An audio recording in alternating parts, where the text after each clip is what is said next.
Yeah, there you go. Oh. Okay. Oh, okay, bye. No, I'm back. All right. Oh my gosh, welcome back. What if we meet in the middle? You get thinged, but you become a chip. And you get What no, kind of chip? We'll call it but the not. chip. Garden salsa sun chip. Absolutely not. I love No. garden salsa sun chips. Wait, doesn't it gonna be a With- bad chip? Is a with- thing. You need to eat a cheddar cheese sun chip with a garden salsa sun chip. With, now this is the most important part, French onion dip, which is made with sour cream and the Lipton thing. Anyways, go Welcome eat to that. the That's Top delicious. Dogs podcast. Today we're talking about salsa and chippies. Snack attack. Snack attack. I am hungry. Munchies. Yeah, we're on the God. snack attack episode now. We are now talking about snacks.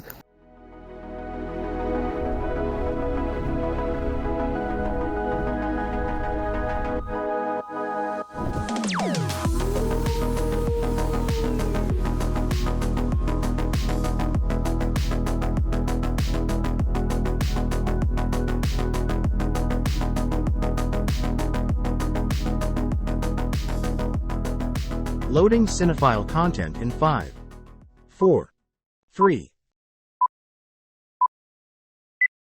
Welcome back to Top Dogs Podcast. Today, we're driving into a world of movies exploring everything from beloved classics to cinematic misfires. Join us as we discuss the spectrum of film appreciation, covering both the highs and lows of cinematic experience, from personal favorites to the worst flops. Delve into our criteria for judging them, favorite movie genres, the topic of movie remakes, and the impact of iconic films on the industry. Grab your popcorn, join us for an insightful, entertaining cinematic journey on this Top Dogs podcast, Moviephiles. I am Whiplash Wolf. I'm Lazarus Alastair. I am Sparklefox. I'm Roshi. Hi. And I'm Trik The Stick. Today we're going to start off with, what's your favorite movie? And what makes it stand out to you? Baseline, I think it's like really difficult to pick out like a single like favorite film. Because I kind of assess films by like their genre, and I have a little favorite of each genre. However, I know it's a cop-out answer, so I'm going to go with Everything Everywhere All at Once. It's just a fantastic film on like every aspect, every level, right? It's science fiction, it's action, it's like wholesome thriller, and I think in like a weird way, like, yes, there's like all this beautiful like cinematography, but it complements the story, which is like ultimately to me how there can be beauty in like a nihilistic outlook. I really kind of focus myself more on the horror aspect, honestly. But you're not wrong about that movie. Hell yeah. It's funny because I remember watching that movie, our friend brought it over, and the first 20 minutes of the movie, I was like, what the hell is even going on?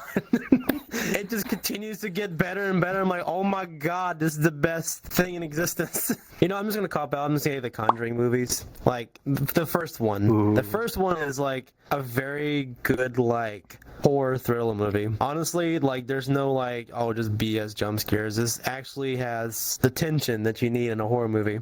Actually I was get gonna say scared. it's super tense. It's My favorite movie, honestly, is The Martian, 2015. I know it's got Matt Damon in it. Some people love him and hate him. I'm a huge space sci-fi guy, and I think that was one of, like, other than Interstellar, the first, like, actually good space-related movie. To me, that stuck out. I absolutely loved the movie. I thought it had great pacing and everything. I ended up using that film exactly to write a 500-word essay to apply to film school and ended up getting accepted into the school. I love horror. I'm on the same boat as you, Whiplash. My favorite movie, it's got to be Scream. It's been with me since it's been with me since childhood. It was my first horror movie ever, and I was not scared once. I was just completely enthralled by what was going on, you know, all the chases, the music, the tension, and just Ghostface as a villain in general, just so captivating with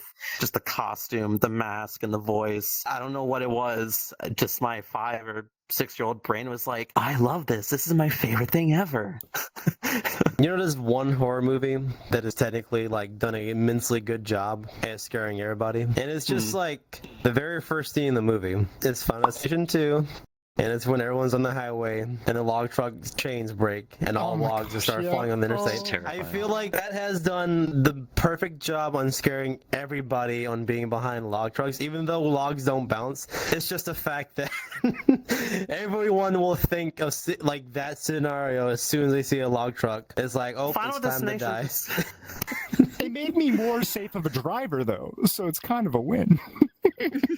I mean, Final Destination just scares everybody in general, whether it's about planes, log trucks, roller coasters, weirdly NASCAR for some reason, or just a bridge collapsing. That's what Final Destination does so well. It was, to be fair, the bridge thing kind of happened not too long ago, though, right? It wasn't like because the bridge like failing. It was because they got ran into by a giant ocean. I can't remember what they're called. But yeah, so so that one technically became true. The NASCAR thing, though, on the other hand, that was just a joke.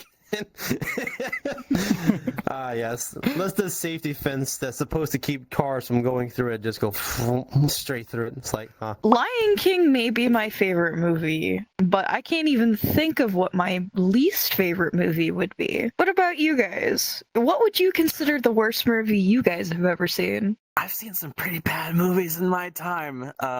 You see one, you think, wow, that was awful, but then you see another movie, you're like, wow, that was even worse, and it just keeps going down the line. There's something worse than what you previously saw. The Fog remake, it came out in like 2000 something. One of the worst things I've ever seen. I had never even seen the original 80s movie that came out. I was just going based off of that. The remake is just terrible. The 80s was good. The 80s version was really good. It actually scared, like, I watched it when I was a child, and it scared me to a point because I used to live out in the country, and fog was very, very, very common.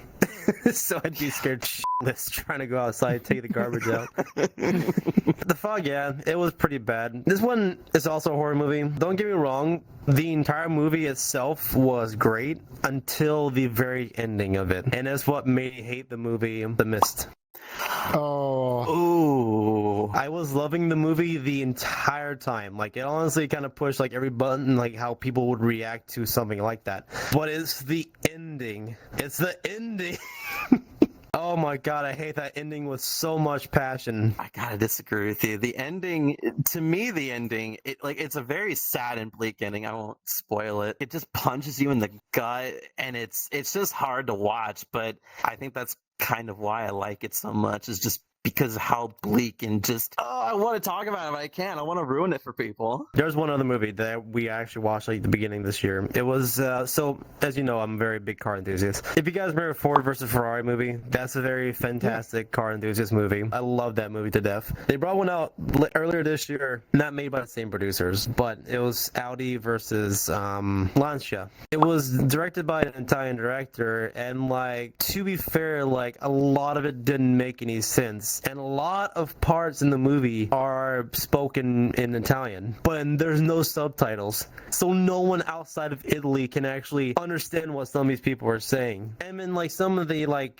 driving like courses like in the cars and stuff they used were like old film used from like the past and day, which is fine. And then the ones they were having like with the drivers were actually like driving the car, it was just the cockpit, the camera facing them. Like there was like no outside shots, nothing like that really going on. It kind of seemed half to me, I would say. And also the, not using subtitles for other countries that may not understand a certain language. It was kind of worthless, honestly, watching. It was meh.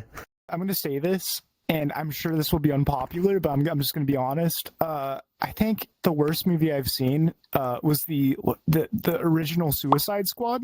That's so true. I'm getting angry just thinking about it, right? Let me frame some context, okay?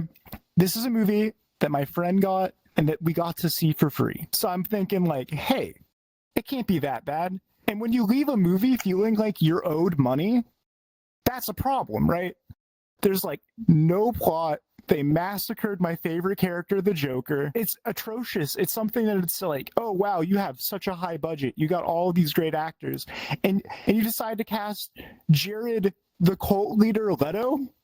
for the Joker? What?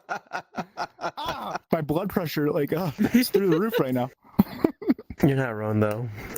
There's pretty scenes, don't get me wrong. There's beautiful scenery and like great shots, and it's all wasted on this paper thin plot where you don't even like get a chance for any character development to even like them or like see. The only one is like Killshot, and even that is just like, okay, I don't want my daughter to go to prison. Like, okay, great.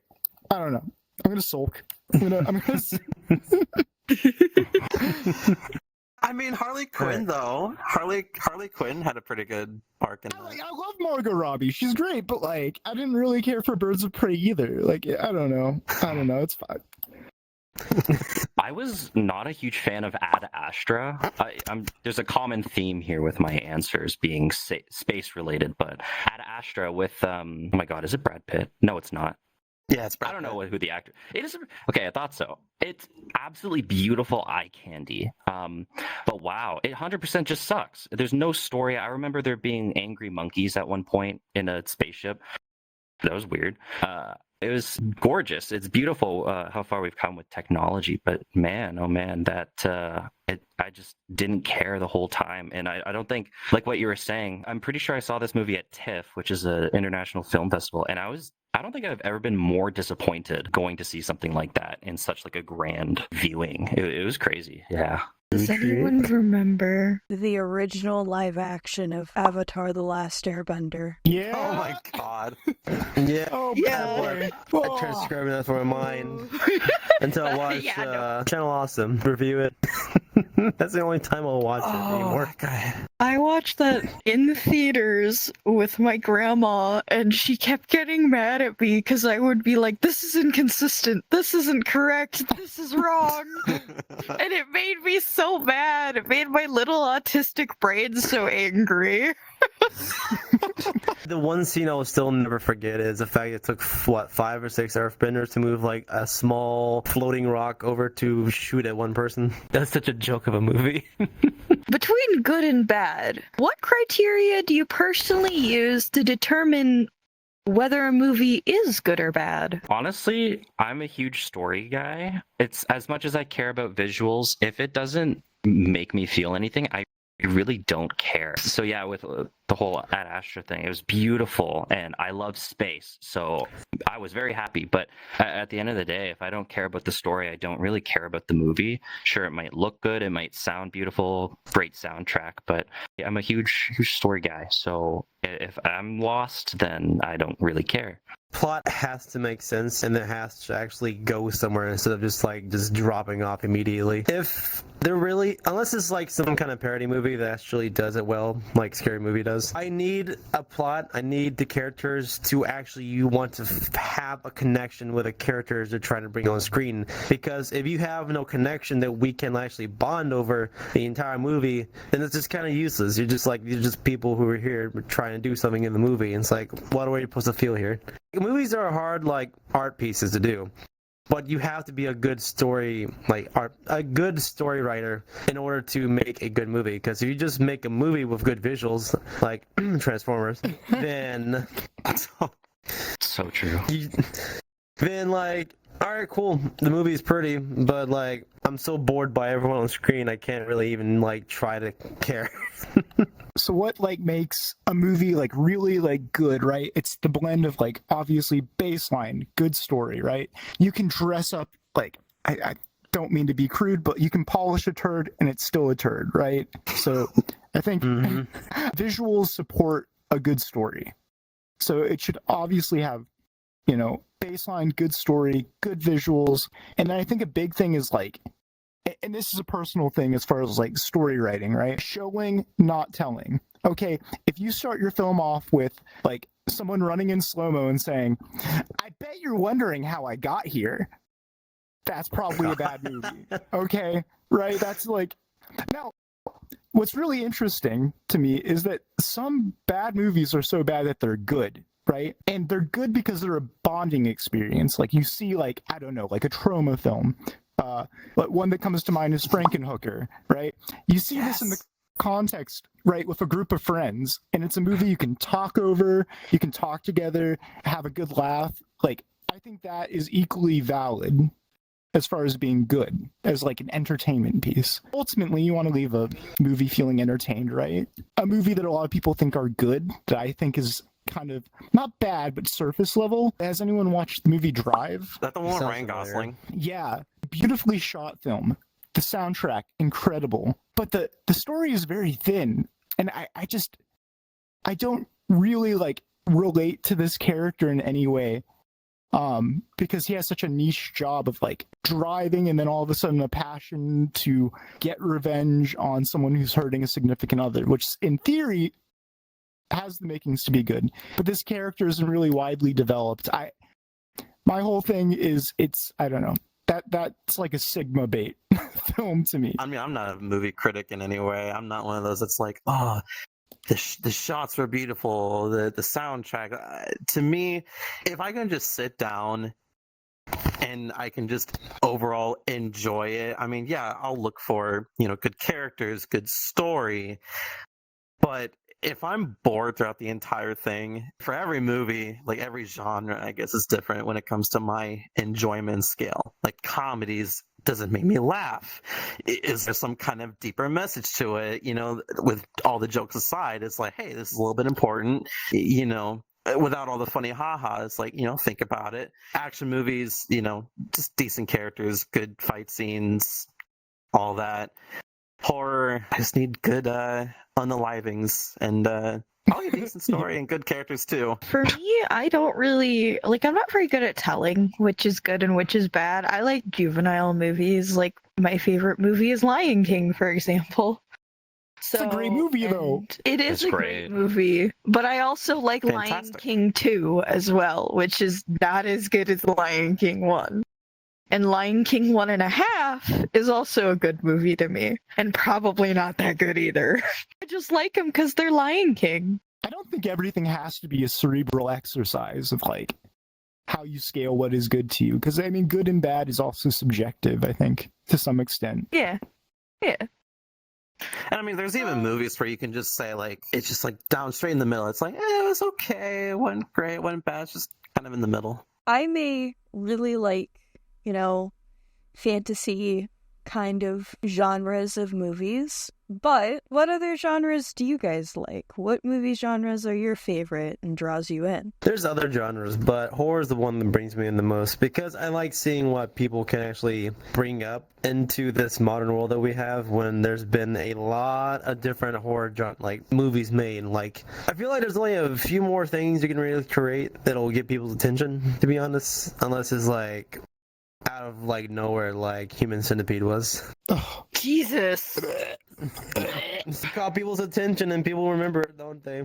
That's why South Park that's made true. fun of it. Yeah. Horror is probably my favorite genre because I don't really get scared often, but if a movie can scare me, then to me that is a great movie because like I kind of have like all the aspects down in the horror movie, like the tensions building, the slow walking, the silence, the dark hallway someone's walking down, looking into a basement that's completely dark, walking with a candlelight, turning around and there's just some face there and the lights go dark. It's just like all the basic like things that most horror movies uses that you kind of already know what's coming, but it doesn't mean they're still not entertaining. I don't get scared, but the people I usually watch them with do, and that always makes me have a good time.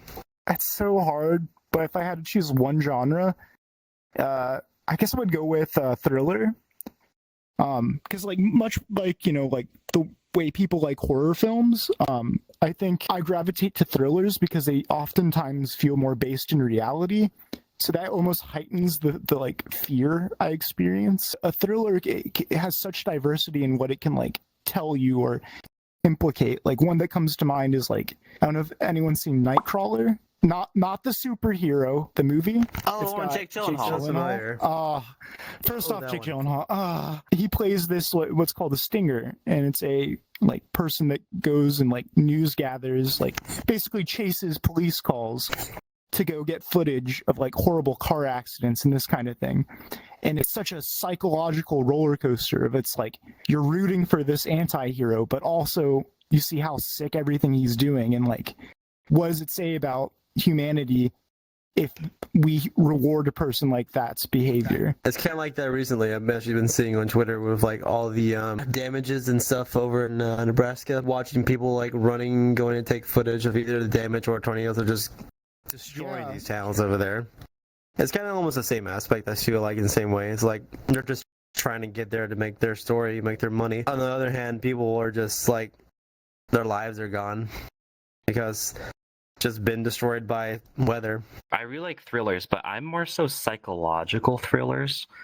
That paired with sci-fi, just like my brain explodes. I love it. I loved Memento. I love anything that makes you just like have to think, and then you think you know what's gonna happen, and then just something completely different. Even Tenet, like where you have to watch it like 2 or 3 times to like understand what's going on. I think that's a little bit too much, that example, but just like the basis of that, I love. Like the mind game and the mental exercise of it is just exactly. It gets you thinking. Yeah, and I'm dumb, so like when I get thinking, I feel smart. And half the time I'm wrong, but that's like the fun for me in watching in movies I've never seen is trying to guess what's going to happen next and being surprised and typically enjoying what actually happens rather than what I was thinking was going to happen. Yeah. Since Scream was like my gateway, I've since just gotten into all the different like subgenres or, you know, different, I don't know what they're called, whatever it be, like zombies, slashers,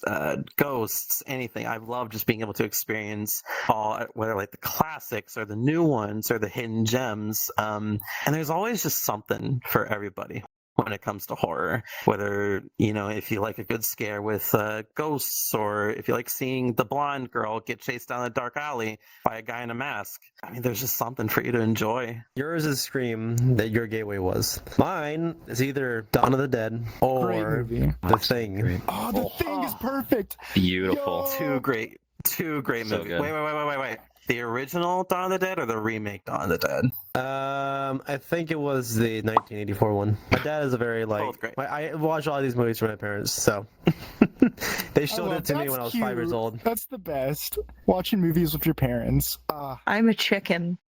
I'm like Five Nights at Freddy's, that movie. That's about as much scary as I can handle. Oh. We'll start you off with some like kiddie horror, and then we'll gradually Oh God. go up. What was the scariest part for you? Was it Matt Pat or? Okay. It's the tension and the one jump scare of Balloon Boy made me jump. I'm being dead serious here. We can start off with some Courage the Cowardly Dog. I love Courage the Cowardly Dog. I can handle that. That Okay, scared can the we say, crap 'cause that out of me was- as a kid. It's terrifying, Same. some of those. I Return think the it's slab.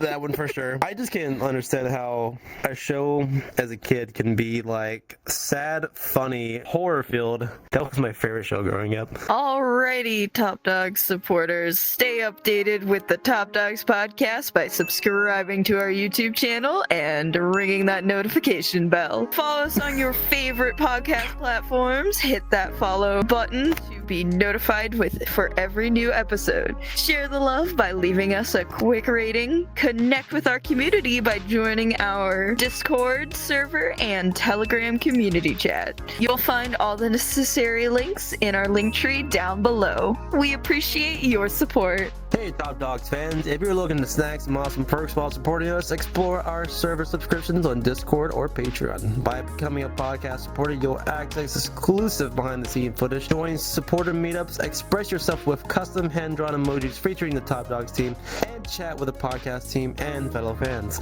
Plus, we've got new After Dark shows for mature audiences just for $2.99 a month. So if you want to hear me say the word which is going to be beeped out, come listen. Edit these. Upgrade to Podcast Supporter Plus for $5.99 a month and enjoy episode voting, suggest podcast episodes, and become a part of our live audience. Unlock exclusive sneak peeks of upcoming ideas, merch drops, and much more in the future. There's no obligation to join these subscriptions, but your support genuinely makes a huge difference for our team. And to those who have already subscribed, a heartfelt thank you. And sincerely from the bottom of our hearts, we love you. And if you don't subscribe, we're gonna come and eat all of your chippies because they are delicious. Or we'll come grab you. We'll take you into a teleporter with us. We'll teleport us into the Thing's universe, and then I'm going to throw you off it and leave you behind. No. I like the eating the chippies more because the person lives. Yeah, that's what you're not supposed to let that happen. So yeah, exactly. Our question of the week was a really fun one. If you could only watch one movie for the rest of your life, what would it be and why? Tesla Waffles says 1982, The Thing. I don't think I've ever there we seen go. that one. A furry of culture. Why? Don't think you would like that one. Justin the Fired Wolf Dog says Wolf Children, because it's basically how to adapt and live as part of life and what you want to do. and it'll make you cry. Awesome. Lycros says Whisper of the Heart, the first movie I ever watched, and Following Your Passion and Dreams, and some cheesy romance. That's so wholesome. Shameless Man 89 says Fury, the tough movie to watch considering the storyline.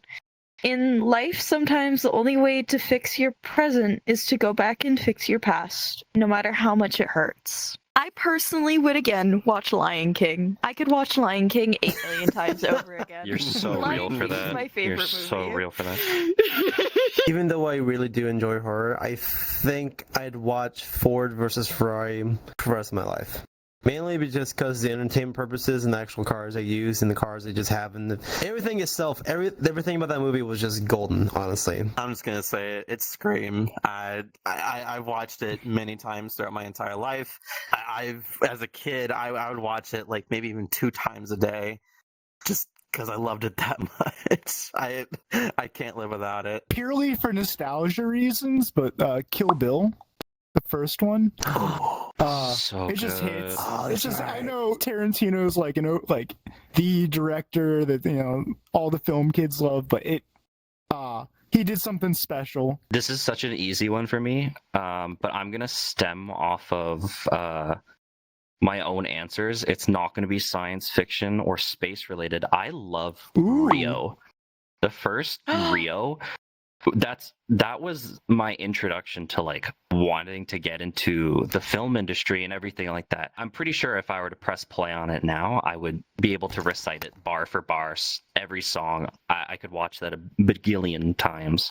Is there a movie that is widely acclaimed, but that you personally don't enjoy? What about it doesn't resonate with you? I am so sorry, Roshi. I didn't like Pulp Fiction. I'm just gonna say it. I'm just gonna say it. I wasn't a huge fan. I'm sorry. No, don't be disappointed. I don't Guys, care. please. We all have our likes. No. I just wasn't a huge fan. I think all of his other movies that I've seen are great, but I think Pulp Fiction was definitely overhyped. It was too, I don't know, it was too gruesome. I didn't quite understand what was going on, but maybe that might be my pea brain. I don't know. But I wasn't a huge fan. A lot of people dislike that it's like tough guy talk the whole time. Yeah, I can understand I definitely that. get that. Maybe I'll give it a rewatch and we'll see if my opinion changes. But so far, I am on that boat. I don't like Avatar, the James Cameron movie. I don't like it. Just because it looks pretty. Just because it looks absolutely fantastic and it was a game changer for CGI and just that overall, I don't care. The story to me was absolutely boring. I didn't get along with any of the characters. I think the action scenes were decent, but overall, I don't care for it. I'm sorry. I just don't. Most of the Marvel movies, I just don't care who go to watch, honestly. I'll go watch the Deadpool just because, like, to be fair, Ryan Reynolds is a very good actor. And he did And Deadpool he's right, hot. especially after playing He's the game so hot. back in That's 2012. so real. I don't know. Okay, question. You ever played a Deadpool game back when it first came out? Like years ago now at this Yes. point? Yeah, see, that's what got me into Deadpool. That shit was hilarious. I love that game. But that's the reason why I like Awesome. Deadpool, because Ryan Reynolds plays Deadpool as Deadpool should be. So, most of the Marvel And he's movies, hot. meh. Yes, he has all the attributes that a guy Him would and like. Jesse Eisenberg.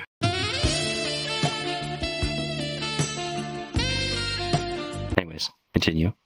I don't know if anyone's seen this, but like to me, this was an Oscar bait film. It was called Moonlight. Here's the thing, it's not a bad story. It's actually super well shot, but like it's a story about someone with a difficult life slowly exploring their sexuality, right? And that's, to me, a story that's been told over and over and over again. So to me, it did nothing for me, but it was pretty. It was pretty to watch. So What about a movie that you believe has a significant impact on cinema as a whole? How has it influenced subsequent films? That was a hard one. Let's see. I know you said something about Avatar, but to be fair though, at the same time, Avatar was a game changer, like you said, for the movie industry. Or possibly, if you remember the movie 2012. To be fair, that was a lot of good CGI in that movie. 1978 Halloween, I think that really paved the way not only for just like a new way to make horror, but just the style and the kind of subgenre that slashers wanted to be back then. Man in the Mask, Stalker. I mean, it's had many influences throughout pretty much the entire genre. I'm going to be basic again, but I think this is objectively true. So Reservoir Dogs by Quentin Tarantino, right? He was the pioneer, this has been done in many movies before, but his nonlinear storytelling, right? Telling something that happens towards the end of the movie first. He kind of paved the way for a whole bunch of movies to start doing that. And the general experimentation with a story doesn't have to be beginning, middle, and end. It's kind of, I think, just huge across cinema now. The other one that comes to mind is, have you all seen Silence of the Lambs? Yes. Mm-hmm. Okay, so you know the scene. Clarice is confronting Buffalo Bill, or the villain. There's this technique that's used that they kind of started where they're cutting between two different areas, two different locations at the same time, and it makes it feel like it's in the same place. So when the FBI is breaking in the door, you think they're going into the home, but they can't find these two people. It's called cross-cutting, and it's just one of the best examples of that ever done in a film. It's amazing. You excited about basic answers? Well, I'm going to give one even more basic. I'm going to say Interstellar. I'm backtracking to more space stuff. It was great for visual effects. I think it was 2014. I don't remember, but that and the math that they had to create to visualize something that's never been proven to exist but has always been hypothesized, that's insane. And I definitely think, and to find out later, what was it, 2019 or something, that the first ever picture of a black hole, it was accurate as far as I'm aware. I think it definitely paved the way. Visual effects and smart people, science, doodly bobbly things on computers, Makes sense. It would literally beep and boopin'. If you could be a character in any movie, who would you be and why? You all have seen Scott Pilgrim versus the World? Yes. Okay. Wallace. I'm going to be Wallace, the cool gay roommate, because that's what I am. And I have a lot of self-love and I love myself, so I'm just going to say Wallace. This has been stuck in my head since you asked the question, and I cannot think of anything else. But that little garbage robot in Star Wars on the Death Star that just drives around doing nothing. I've never related harder to anything in my life. I don't know what they're called. I don't know if they're gray or black, but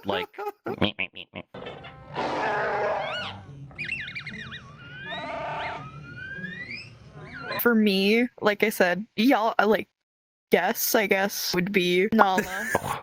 No. But, Okay, yeah.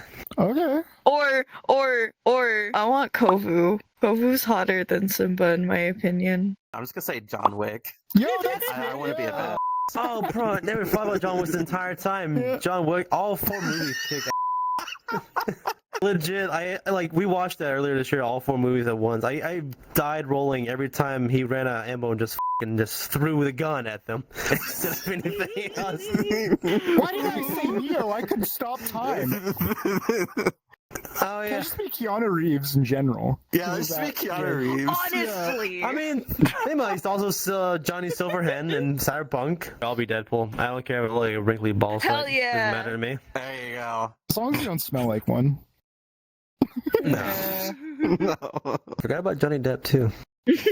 Yes. Captain Jack Sparrow. Actually, you know what? I'll change my answer to Captain Jack Sparrow. I'll be a drunk all the time.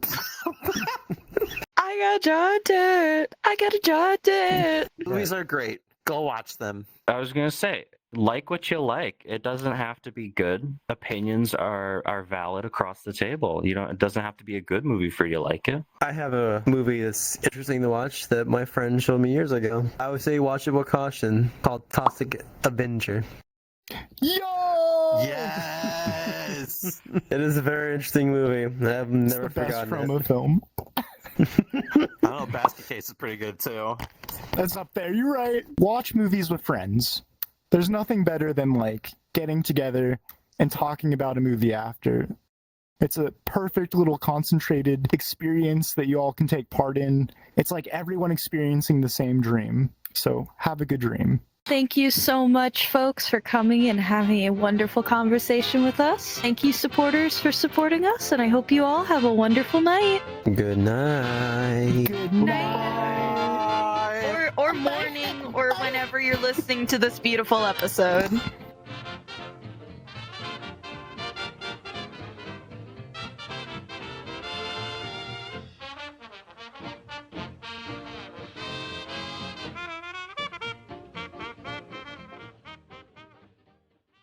Lazarus Alastair recording is over. I love you, editors.